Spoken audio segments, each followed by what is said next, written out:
We're working with UTC, they're one of our community partners, and we've donated some robots and software to allow them to expand their mechatronics program. So Denso Automotive and Denso Robotics together work to reach out to community partners and supply software and hardware and funding to work with STEM programs, FIRST robotics programs, Lego League programs, community technical colleges, and then universities like UTC, where we're at today, for their ribbon cutting. So what we've donated is one of our IP67 robots.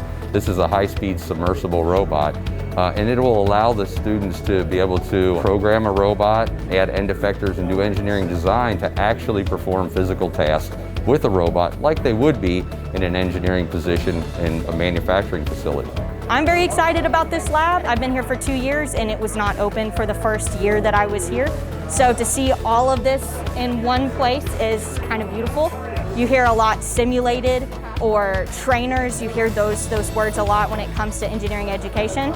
And so what that means is that we're not necessarily prepared for how it looks on the floor, we just know how it functions. And so in my opinion, it's extremely important to form partnerships and relationships with our industry partners like Denso. Thank you so much for your participation. I love our partnership with Denso.